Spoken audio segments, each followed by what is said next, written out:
पर्यावरण गतिविधि चलाते हैं स्वयंसेवक। पर्यावरण के क्षेत्र में बहुत लोग काम करते हैं, जल संधारण से लेकर सारी बातों में।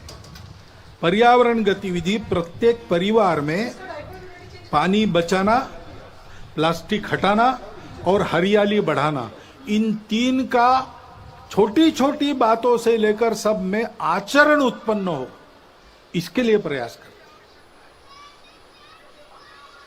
क्योंकि ये ऐसी जो पर्यावरण की शैली है वो स्वास्थ्य को भी ठीक करती है और खर्चा भी बचाती है। कोरोना काल में जितने विवाह हुए कितने सस्ते में हुए। हमारे ध्यान में कई बातें आ गई कि हम जो खर्चा करते हैं वो कितना खर्चा फालतू होता है, इससे कम में हम जी सकते हैं। जो मिलता है उसमें अपने घर गृहस्थी को रोटी, कपड़ा, मकान, स्वास्थ्य, शिक्षा, अतिथि सत्कार, ऐसी न्यूनतम आवश्यकताओं को ठीक से पूर्ण कर सकते हैं। अब कोरोना जाएगा, जाने को है। अपनी सुधरी हुई आदत को फिर से नहीं बिगाड़ना, इसका हमको ध्यान देना पड़ेगा। और इसलिए पर्यावरण के साथ स्वास्थ्य को साधते हुए हमको यह भी प्रयास करना पड़ेगा कि सब प्रकार की पैथियों को मान्यता देते हुए अपने अपने पैथी का अहंकार, अभिमान तो रहना चाहिए, गौरव तो रहना चाहिए, अहंकार नहीं होना चाहिए। कुछ बीमारियों को कुछ पैथी में इलाज है, किसी में नहीं है। हर एक चिकित्सा पद्धति का अपना अपना तत्वज्ञान है। मतभेद हो सकते हैं लेकिन विरोध नहीं होना चाहिए। सभी चिकित्सा पद्धतियों का समन्वय करते हुए सबको सुलभ हो सके ऐसी चिकित्सा हम दे सकते, क्योंकि कुछ पद्धतियों में इलाज महंगे हो जाते, उसका इलाज नहीं होता। कुछ पद्धतियों में वही इलाज बहुत सस्ता हो जाता उसी बीमारी का, और गुण भी मिलता। तो इसलिए सभी पद्धतियों का समन्वय करते हुए कैसे आगे बढ़ेंगे, और सबको एकदम बहुत गंभीर चिकित्साओं का सामना नहीं करना पड़ता। छोटी मोटी रोज की बीमारियां होती है तो प्राथमिक चिकित्सा अपने गांव में ही उपलब्ध रहे, उसमें डॉक्टर वैद्य भी हो, और अंग्रेजी में कहते हैं बेयरफुट डॉक्टर्स, आरोग्य रक्षक, ऐसी भी कोई व्यवस्था बने। थोड़ी अधिक चिकित्सा करनी है तो जिला केंद्र पर सबके लिए उपलब्ध रहे, और बहुत उच्च स्तरीय, बहुत गंभीर चिकित्सा अगर आवश्यक है तो एक एक विभाग केंद्र पर, कमिश्नरी के केंद्र पर या बड़े कस्बों में उसकी व्यवस्था उपलब्ध रहे। इस प्रकार का एक तंत्र खड़ा करना पड़ेगा। ऐसा समग्र स्व के आधार पर सोचते हैं तो सबको सुलभ और सस्ती चिकित्सा का प्रबंध अपने देश में हो सकता है।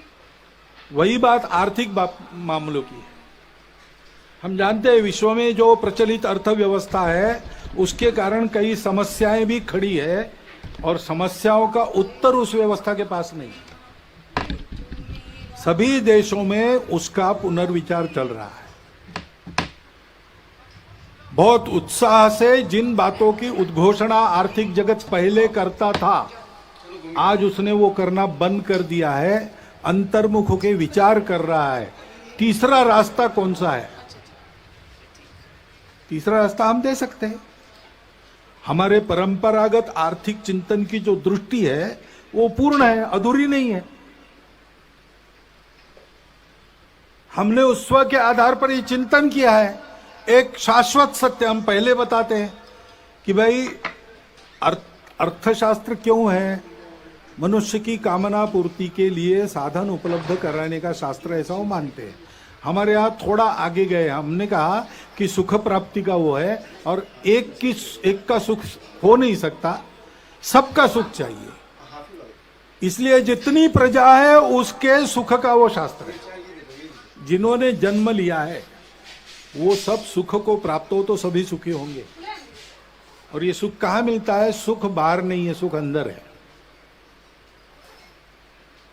और इसलिए अंदर के सुख को प्राप्त करेंगे तो बाहर की वस्तुओं से हम पर्याप्त सुख ले सकते हैं, अपने अंदर ही है वो। लेकिन उसके लिए बाहर की वस्तुएं पर्याप्त हो सकती है, नहीं तो सिद्धांत तो प्रचलित सिद्धांत कहता है means are limited, ends are endless. हमारे यहाँ इस सत्य को मान्य करके कहा है कि ऐसी अवस्था में अगर उपभोग करना है तो संयम आवश्यक है, क्योंकि सुख उसमें नहीं है, वस्तु में, सुख हमारे अंदर है। तो बांटकर खाओ, उस सुख के पीछे बहते मत जाओ, सुख पर तुम्हारा नियंत्रण चाहिए। और इसलिए संयम पूर्ण उपभोग, न्यूनतम आवश्यक जितना है उतना उपभोग, क्योंकि यह सब हमारा नहीं, मेरी अपनी प्रॉपर्टी नहीं है, इस पर मालकियत किसकी है? किसी की नहीं। ईशावास्यमिदं सर्वम, भगवान का बनाया है, भगवान का है, उसने उसका यथोचित उपयोग जिसके लिए रखा है वो लेगा, सबका होने के बाद बचेगा, उसमें मैं अपने को चलाऊंगा। तेन त्यक्तेन भुंजित।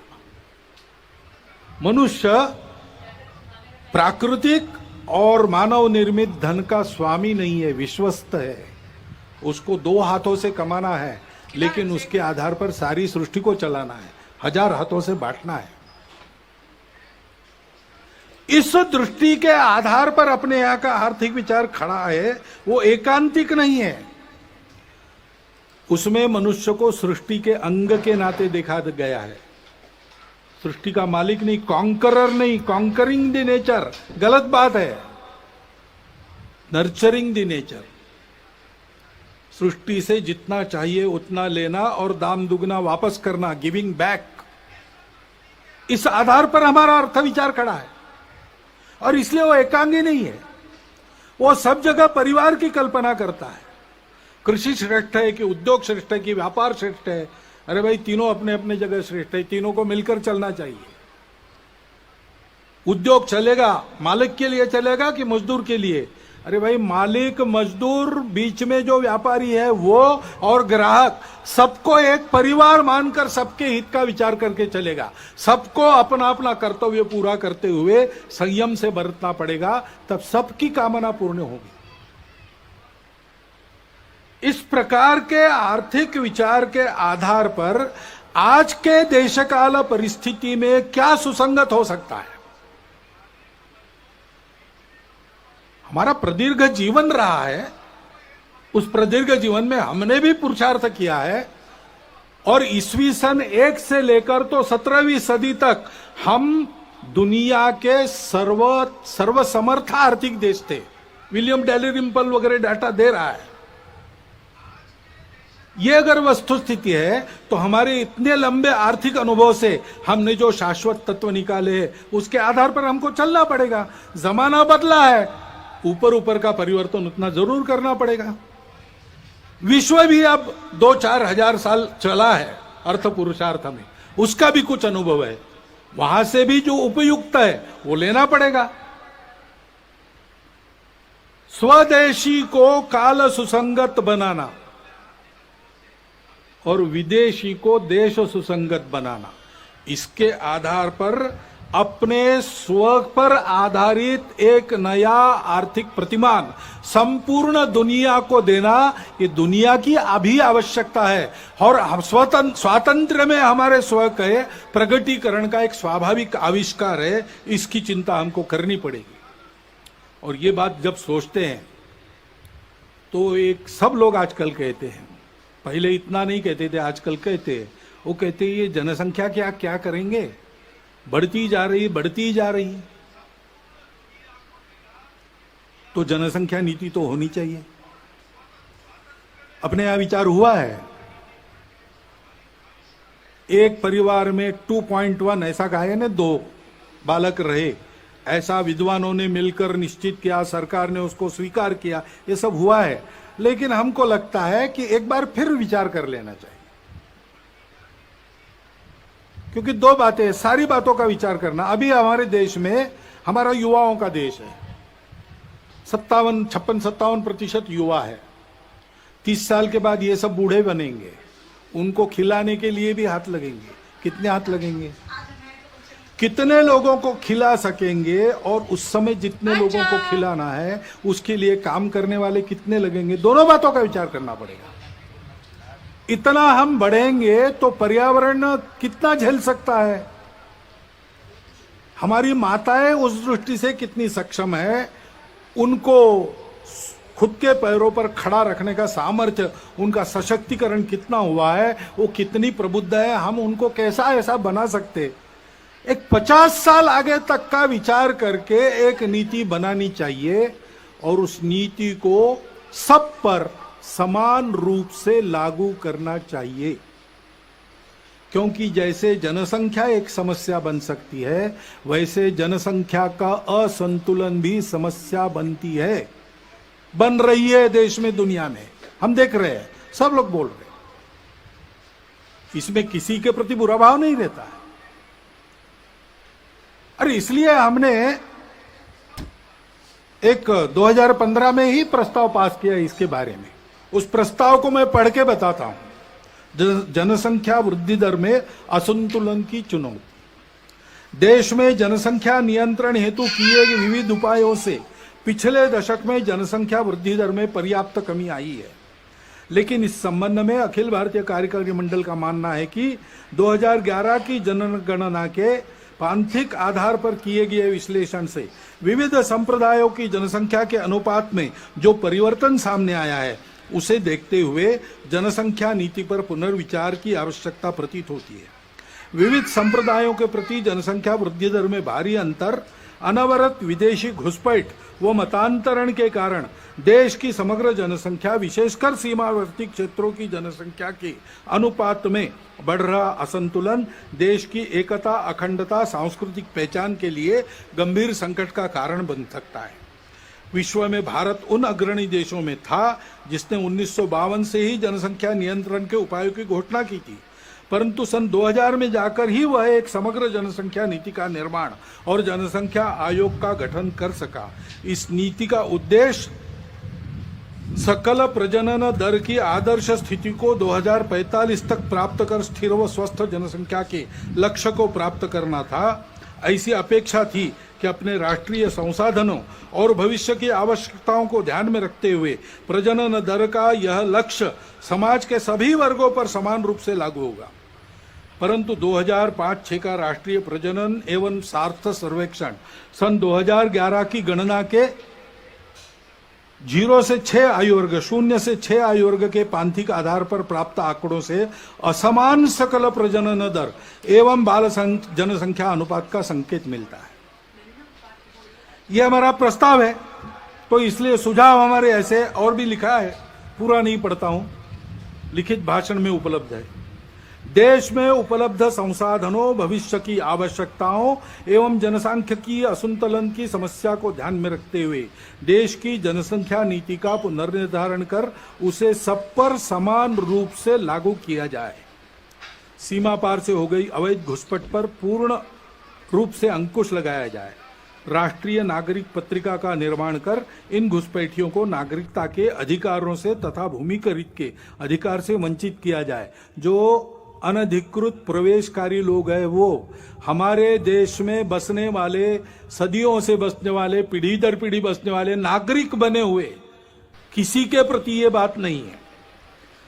और देशवासियों का ये आह्वान है कि जनसंख्या में असंतुलन उत्पन्न कर रहे सभी कारणों की पहचान करते हुए जन जागरण द्वारा देश को जनसांख्यिकीय असंतुलन से बचाने की सभी विधि सम्मत प्रयास करें। कैरो में एक परिषद हुई थी राष्ट्रों की, उसमें सबके साथ अपने देश का जो अधिकृत संकल्प है, डॉक्टर मनमोहन सिंह उस समय प्रधानमंत्री थे, उस संकल्प के बाहर इसमें कुछ भी नहीं है, सब उसके मर्यादा के अंदर है। क्योंकि कुछ ऐसी परिस्थितियां आती है, अभी जैसे एक अचानक आ गया, वायव्य सीमा के पार तालिबान खड़ा हो गया। अब तालिबान का पूर्व चरित्र क्या है हम सब जानते हैं, और उसकी जो बातें हो रही है वो दो प्रकार की हो रही। कभी कहता है कि अच्छे रहेंगे, कभी कहता है कि नहीं हम वही है पहले से। तो इसका एक स्पष्ट संकेत है कि हमसे सावधान रहना चाहिए। और तो और उस समय उसका समर्थन करने वाले जब खड़ा हुआ था, रशिया भी था, तुर्कस्तान भी था, चीन और पाकिस्तान तो आज भी है। अब तालिबान बदला भी होगा, पाकिस्तान बदला है क्या? ऐसा तो बिल्कुल नहीं है। चीन का इरादा भारत के बारे में बदला है क्या? ऐसा तो बिल्कुल नहीं। और इसलिए यह मानते हुए भी हृदय परिवर्तन हो सकता है, बुरा से बुरा आदमी भी बदल सकता है, बातचीत से, संवाद से बातें हल होती है, प्रेम से, अहिंसा से मामला ठीक हो सकता है, इसको मानना चाहिए, इसके प्रयास भी जारी रखने चाहिए, लेकिन अपनी सावधानी, अपनी तैयारी को पूर्ण रखते हुए हमको सजग भी रहना चाहिए। हमारी सीमा सुरक्षा और अधिक चाक चौबंद होने की आवश्यकता है। जहां बार बार आक्रमण होते वहां तो ठीक ही है, लेकिन जहां नहीं होते ऐसा हम कहते हैं, लेकिन चोरी छुपे होते रहते हैं, सागरी सीमा है। हमारे सागरी प्रदेश में जो टापू है, देश के अंदर की बातें हैं, इन सबको बहुत अच्छा करना चाहिए। इंटरनेट के उपयोग के कारण अब साइबर सिक्योरिटी का भी प्रश्न खड़ा हो गया है, उसके मामले में हमको बहुत आगे जाना पड़ेगा, हम जाएंगे। और ऐसी बातों का परिणाम अंदर उपद्रवी लोगों के मनोबल पर न हुआ तो भी वो कुछ न कर सके, ऐसा हमको ठीक रखना पड़ेगा। अभी अभी जम्मू कश्मीर में होकर आया, वहां सामान्य जनता को 370 हटने के अच्छे लाभ मिल रहे हैं, उसको तो मानते हैं, लेकिन और आगे बढ़ते हुए उनका देश के साथ सात्मीकरण हो, इसके प्रयास बढ़ाने की आवश्यकता है। मन से एक होना चाहिए। भारत से किसी भी भारतीय के रिश्ता लेन देन का नहीं है। हम भारत माता के पुत्र हैं, हम भारत के अंग हैं। कश्मीर की जनता को, उसके मन में उस भावना को हमको विकसित करना पड़ेगा। इस दृष्टि से शासन के, समाज के, दोनों के प्रयास चल रहे हैं और बढ़ने चाहिए, उसमें गति आनी चाहिए। ये अगर हम करते हैं तो फिर आतंकवादियों की गतिविधियों का भी बंदोबस्त करना पड़ेगा। अभी 370 हटने के बाद उनके प्रति जो डर था वो भाग गया। अब वो डर से ही काम लेते थे, तो उस डर को वापस लाना उनके लिए आवश्यक है। इसलिए चुन चुन कर जैसे पहले करते थे, मनोबल गिराने के लिए टारगेटेड वायलेंस, लक्षित हिंसा वो कर रहे हैं। उद्देश्य कई है उनका कि अपने डर को फिर से स्थापित करना, और समाज वहां संघर्ष कर रहा है।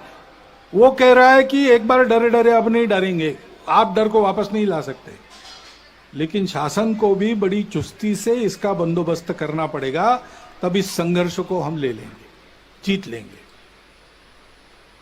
हिंदू समाज को ये सब करना पड़ेगा। और हिंदू समाज के अपने भी कुछ प्रश्न है, जैसे मंदिरों का प्रश्न है। हिंदू समाज के मंदिरों की स्थिति बहुत अच्छी नहीं है, लेकिन देश के हर भाग में अलग अलग है। दक्षिण के प्रायः सभी मंदिर सरकार के अधीन है। छोटे छोटे मंदिर जो स्वतंत्र है वो उपेक्षित है।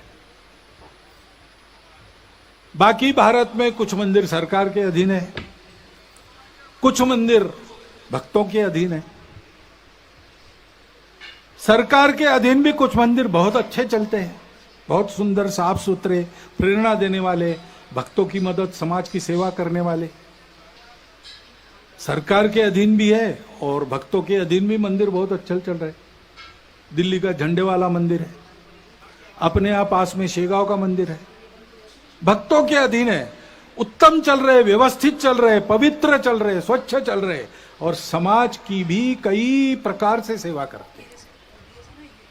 ऐसे व्यवस्थापन की दृष्टि से वैष्णो देवी मंदिर सरकार ने लिया, वो ठीक ठीक चल रहा है। जगमोहन जी थे, वो श्रद्धालु थे, इसलिए ठीक हो गया प्रबंध। लेकिन जहां ऐसा नहीं है, वहां क्या हो रहा है? लूट चल रही है। मंदिरों की जमीन बेची गई, मंदिर की संपत्ति हड़पी जाती है। हिंदू मंदिरों की संपत्ति अहिंदू जिनको हिंदू देवी देवों पर श्रद्धा नहीं है उनके लिए लगाई जाती है। हिंदू को भी आवश्यकता है, वहां नहीं लगाई जाती। और इसलिए सुप्रीम कोर्ट के निर्णय भी है, सब प्रकार के हैं। यह भी कहा है सुप्रीम कोर्ट ने कि मंदिर के मालिक भगवान है और कोई नहीं हो सकता, पुजारी केवल व्यवस्थापक। यह भी कहा है सुप्रीम कोर्ट ने कि सरकार व्यवस्था उत्पन्न करने के लिए कुछ समय तक ले सकती है, 1, 2, 3 वर्ष, उसके बाद वापस करना पड़ेगा। और इसलिए एक बार इसका निर्णय होना चाहिए ठीक से। और निर्णय यह भी होना चाहिए हिंदू समाज इन मंदिरों को कैसे रखेगा। हिंदू समाज की क्या व्यवस्था है अपने मंदिरों को जैसे वो पहले समाज के जीवन के केंद्र हुआ करते थे वैसे चलाने का। क्योंकि हिंदू समाज की श्रद्धा जगे, हिंदू समाज का बल जगे, हिंदू समाज के लोगों के आपत्तियों का निवारण हो, उनको श्रद्धा मिले, उनको सहारा मिले। इस दृष्टि से हिंदू समाज की ये जो सारी व्यवस्थाएं आज भी है पतित हो गई है, उनको ठीक करने के लिए हिंदू को जगाना पड़ेगा। क्योंकि हिंदू समाज का ऐसा होना ही सारी बातों का आधार है। हमारे देश का स्व आध्यात्मिक है, उसमें अनेक पूजाएं आ सकती है, बाकी पूजाएं समाई भी जा सकती है। वो पूजा पर निर्भर नहीं करता। शासन प्रशासन देश को कैसे चला गया एक बात होती है, लेकिन देश को तो सही अर्थों में समाज चलाता है। और अपने समाज का जो स्व है वो स्व छोटी पहचानों के संकुचित अहंकार को भूलकर उनको स्वीकार करना, पहचानों को उनका पूर्ण सम्मान करना, उन सब पहचानों को आदर और विकास का अवसर मिलना, परंतु उसके अहंकार में फंसना नहीं। उससे बड़ा हम सब एक समाज है। ये संपूर्ण भारतवर्ष हमारी मातृभूमि है। राष्ट्र हमारे यहां राज्य आधारित नहीं है, नेशन स्टेट नहीं है। हमारे यहां जनपदवती भूमि ये राष्ट्र का आधार है। जनपद यानी समाज, समाज यानी केवल भीड़ नहीं, समाज यानी एक समान लक्ष्य लेकर आगे बढ़ने वाला समूह, परस्पर आत्मीयता का संबंध रखने वाला, एक मातृभूमि का अपने आप को मानने वाला। यह भारतवर्ष व्यवस्थाओं में भी विविधता, लेकिन सदैव एक राष्ट्र रहा है। और उसका स्व है सभी विविधताओं का स्वीकार, सम्मान। सब उपासनाओं का हम स्वीकार कर सकते हैं। ये बात सही है कि उपासना आक्रमणकारियों के साथ भी दुनिया की 2 यहां आई है, शरणार्थी होकर भी दुनिया की 2 उपासनाएं यहां आई है, यहूदी और पारसी। इस्लाम और ईसाइयत आक्रामकों के साथ प्रवेश कर गई है, आक्रामकों के साथ बढ़ी, लेकिन वो इतिहास हो गया। उन आक्रामकों के साथ नाता नहीं है किसी का। सब अपने उन हिंदू पूर्वजों के वंशज है जो इस विविधता को एकता का ही आविष्कार मानकर सबका स्वीकार सम्मान करते थे, आपस में प्रेम से मिलजुल कर रहते थे और सभी एक दूसरे का आदर करके चलते थे। उन्हीं हिंदू पूर्वजों को सब वंशज है। वही भारतवर्ष सबकी मातृभूमि है, जिसके सिवाय किसी को गति नहीं है और कहीं। और उसकी यह सबको अपना मानने वाली सा प्रथमा संस्कृति विश्ववारा, ऐसा गौरव से जिसको कहा गया है, मनुष्य में मनुष्यत्व को जागृत करने वाली उस संस्कृति का असर सब पर है। उस संस्कृति को मानकर सब पर चलना, ये सबने मान्य करना चाहिए। इसमें किसी को पूजा नहीं छोड़नी पड़ती, भाषा नहीं छोड़नी पड़ती, कुछ नहीं छोड़ना पड़ता। अपना कट्टरपन, अपने मन के अलगाव की भावना और अपनी छोटी पहचानों का अनुचित अहंकार छोड़ना पड़ता है। उसका गौरव सुरक्षित रहता है, उसकी प्रतिष्ठा, उसका स्वीकार सम्मान सुरक्षित रहता है। राष्ट्रवासियों के लिए इस आह्वान का स्वीकार करके ही भारत की एकात्मता, अखंडता वापस आएगी। यही इमोशनल इंटीग्रेशन कहा गया है, जिसका आह्वान अपने संविधान ने किया है। इसके लिए सबने प्रयास करना चाहिए, ऐसा दिग्दर्शन किया है। और यह सारा तब समझेंगे लोग जब हिंदू समाज ऐसा होकर दिखेगा। हम अपने छोटे छोटे अहंकार भूलकर सबको अपनाने की नियत रखें। हमारी संस्कृति तो सबको अपनाती है। हमको डर नहीं लगना चाहिए किसी को अपनाते समय। डर लगता है क्योंकि हम दुर्बल हैं। हमको शक्ति संपन्न होना पड़ेगा। मैं शंकर का वह क्रोधानल कर सकता जगती क्षार क्षार,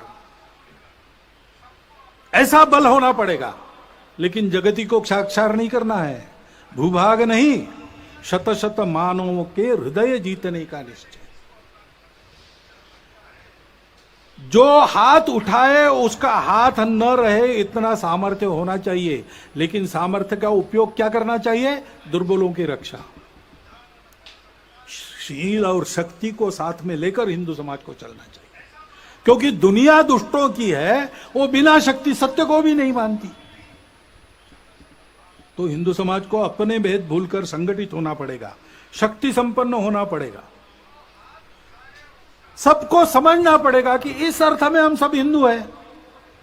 इसको समझा, इसलिए तो हमारे इतिहास में राणा सांगा के साथ अकबर से लड़े, बाबर से लड़े, हसन खां मेवाती हो गए। राणा प्रताप के साथ अकबर को टक्कर देने वाले हकीम खां सूरी हो गए।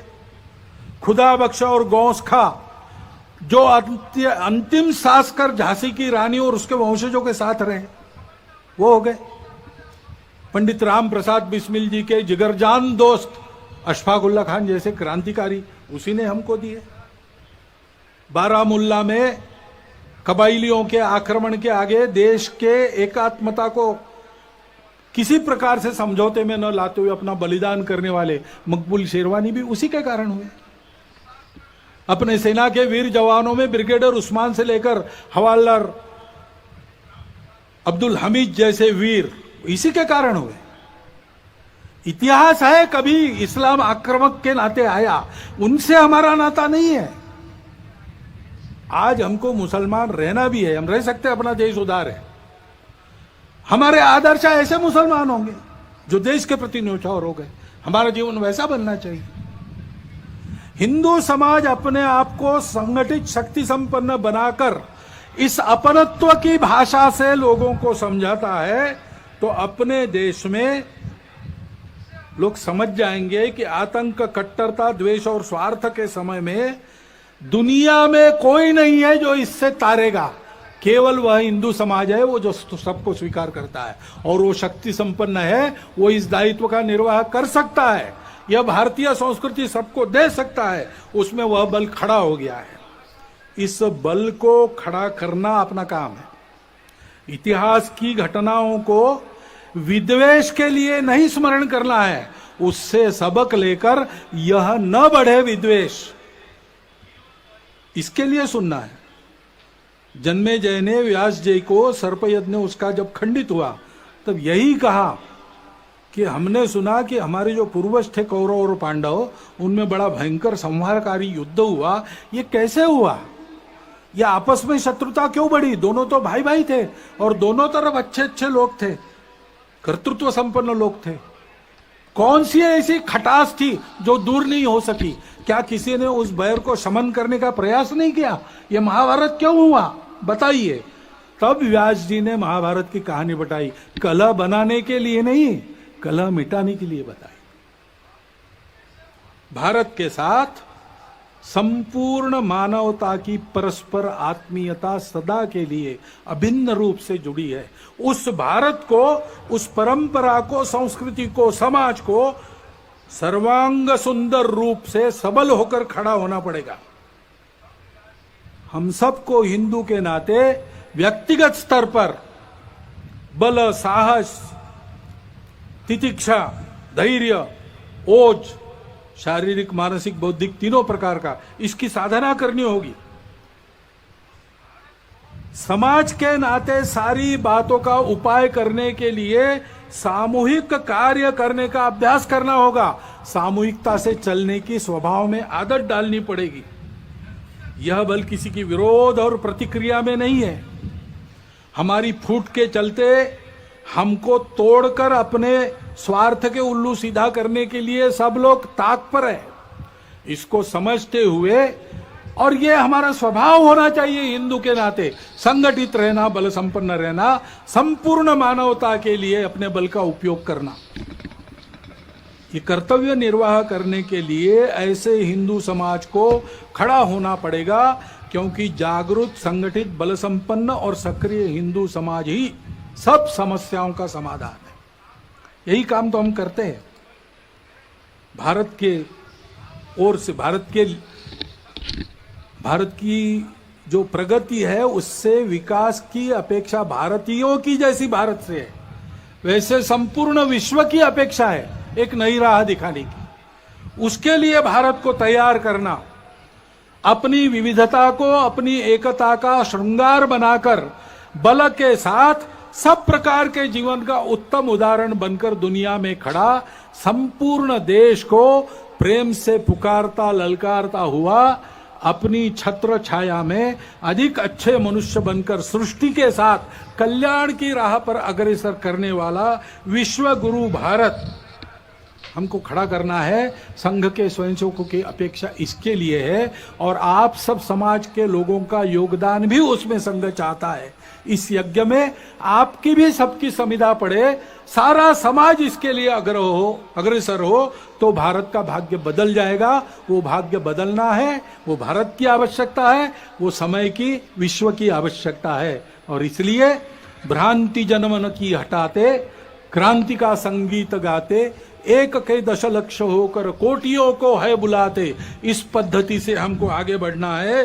क्योंकि तुष्ट मां होगी तभी तो विश्व में सम्मान पाकर बढ़ रहे हैं चरण गणित, बस इसी धुन में निरंतर। भारत माता की जय।